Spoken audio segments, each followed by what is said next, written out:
Imagine walking into a massive room, and it is just filled, floor to ceiling, with loose, completely unsorted papers. I'm talking grocery receipts, random sticky notes, bank statements, shipping logs, all just piled together in a giant mountain. Now, imagine your boss walks in and says, "Hey, I need you to find the exact receipt from our coffee purchase last Tuesday at exactly 2:04 p.m." I mean, it's impossible, right? Well, believe it or not, this sheer chaos is the exact problem businesses face every single day. I mean, where does a massive company store a billion daily clicks, purchases, and watch histories so they can actually find them, analyze them, and use them later without literally drowning in a digital sea of paper? So, by the end of this explainer, you are going to understand the three core systems that solve this massive headache. You'll learn the architecture of data warehouses, the incredible flexibility of data lakes, and finally, how business intelligence actually steps in to turn all that stored data into real money and strategic decisions. Okay, let's dive into our agenda to see exactly how this modern information factory works. We're going to hit the big data problem, go inside data warehouses, check out the ETL process, dive into data lakes, compare warehouses versus data lakes, and wrap up with business intelligence demystified. Section 1, the big data problem. You see, to understand the solution, we really have to grasp the sheer scale of the problem.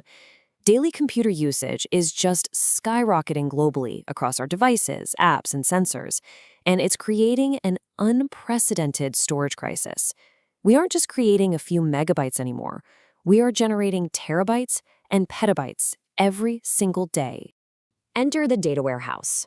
Think of this like a highly organized, securely locked filing cabinet, where only polished, perfectly formatted documents are allowed inside. Conceptualized back in the late 1980s by researchers at IBM, a data warehouse is a centralized repository of structured, processed data. It pulls information from various internal and external databases, sure, but it only accepts data that is optimized and totally ready for business insights. Now, what's really interesting here is how four specific rules basically act as bouncers at the door of this warehouse.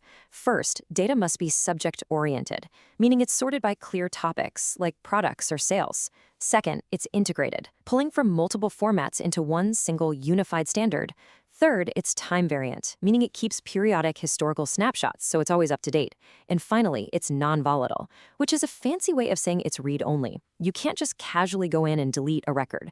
These rules are absolutely crucial because they ensure the data is perfectly reliable for operational, tactical, and strategic decision-making.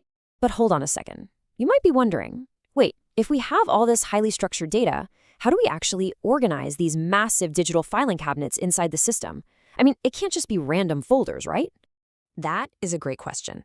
And the answer lies in blueprints, which in computer science we call schemas. There are three main types you really need to know. A star schema is kind of like a solar system. You have one large central fact table connected to smaller dimension tables radiating outward. Pretty straightforward. A snowflake schema takes those outer tables and normalizes them, basically breaking them down into even smaller connected pieces, so it visually looks like a snowflake. And a fact constellation? Well, that's just when you have more than one central fact table sharing the exact same outer dimension tables. Section 2, the ETL process. Now that we understand the basic blueprint of the warehouse, let's look at how the data actually gets inside. Because, spoiler alert, it certainly doesn't clean itself. Think of this process like a manufacturing assembly line. We call it the ETL pipeline, and it has three very distinct steps. Step 1 is extraction, physically pulling the raw data out of those daily operational systems. Step 2 is transformation, and Step 3 is loading. Let's actually zoom in on Step 2 here, transformation, because this is where the real magic happens. This is where messy, real-world data gets properly cleaned up. Imagine one system records a date as month, day, year, and another system records it as day, month, year. Transformation involves formatting those consistently, cleansing any missing or broken data, aggregating attributes together, and sometimes even enriching it by adding external data. Once it is absolutely pristine, it gets loaded in parallel straight into the warehouse. Okay, here's a quick scenario to test your understanding. What if a massive corporation has this giant global data warehouse, but a local marketing department in just one single city needs a tiny fraction of that data for a quick campaign? Do they really need to query the whole giant warehouse and slow the entire system down? No way they don't. And this introduces a brilliant concept called data marts. A data mart is simply a scaled-down version of a data warehouse, designed specifically to meet the needs of a small, focused group, like a single department. It provides highly targeted content, which means their queries run so much faster. Also, keep in mind something called an operational data store, or ODS, which essentially acts as a near real-time staging area before the data even gets fully processed into the main warehouse. All right, section 3, diving into data lakes. Let's connect this back to real life for a second. Today, not all data fits nicely into neat little rows and columns. Think about massive volumes of social media text, or smartwatch vitals, or giant raw video files. What exactly do we do with all that unstructured data that simply doesn't fit in a pristine filing cabinet? Enter the data lake. If a data warehouse is a neatly organized filing cabinet, a data lake is like a massive, wide-open warehouse floor where raw materials are just dumped exactly as they are. It's a vast repository that stores massive amounts of both structured and unstructured raw data at pretty much any scale. You don't have to define the schema or blueprint before you put the data in. You literally just dump it into the lake and let the data scientists dive in with machine learning algorithms to figure it all out later. Wait, this is a really important moment. If we are just continuously dumping terabytes of raw data, videos, messy text, system logs, into a giant digital lake, logically, you should be asking yourself, if data lakes are so messy, why don't they just turn into completely unusable data swamps? Section 4, warehouses versus data lakes. Well, the truth is, without strict data governance and metadata management, they absolutely do become murky, unusable data swamps. You have to actively keep track of what you're throwing in there. And this brings us to a crucial comparison. Pay close attention here, because this dynamic is fundamental. Let's put data warehouses and data lakes side by side to really lock in the differences. This table brilliantly illustrates the contrast. Let's walk through it together. Look at the data row. Warehouses use strict relational data, while lakes handle both non-relational and relational data. Now look at storage. Formatting and structuring all that data for a warehouse makes it quite expensive to maintain, whereas lake storage is incredibly low cost because, well, it's just raw, unformatted storage. And finally, check out the users row. Warehouses are the highly structured domain of business decision makers looking for polished reports, while data lakes are the highly flexible, kind of messy playgrounds for data scientists.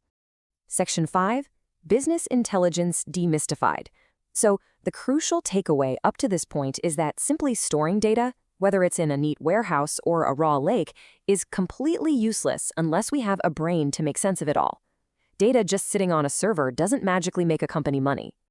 And this is exactly where business intelligence, or BI, comes to the rescue. BI represents the tools and techniques that help us understand hidden patterns in past data so we can accurately predict the future. It's essentially the strategic engine of the company. When you see executives looking at those beautiful interactive dashboards on tools like Tableau, ClickView, or Microsoft Power BI, what you're actually seeing is business intelligence extracting real visual value from the data warehouse.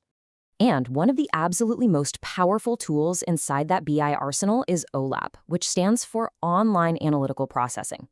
Think of a standard spreadsheet for a second. It's flat, right? Just two-dimensional rows and columns. OLAP takes this to a whole new level. It allows users to view data across multiple dimensions simultaneously. Imagine being able to instantly pivot your view to see sales by time, then by geographic location, and then by product category, all interacting in a multidimensional cube. It reveals hidden trends that flat spreadsheets just literally cannot show you. We've covered a massive amount of ground in this explainer today, from strict filing cabinets to messy digital lakes to multidimensional data cubes. So before we finish up, let's quickly summarize the key points to really lock in what we've learned. Here is your rapid-fire mental checklist for the modern information factory. Number 1. Data warehouses strictly organize relational, process data specifically for business decisions. Number 2.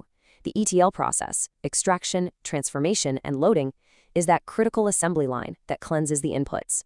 Number 3, data lakes store vast amounts of unstructured raw data at a very low cost for advanced data science. And number 4, business intelligence provides the visual and analytical tools to extract future insights from all of that storage. But I want to leave you with one final, incredibly practical thought today. You can have the most expensive data warehouse and the fanciest business intelligence dashboards in the entire world, but you must always remember the golden rule: bad data gives bad insights. Remember GIGO, garbage in, garbage out. If your ETL process fails to clean the data, your future BI predictions will be completely wrong.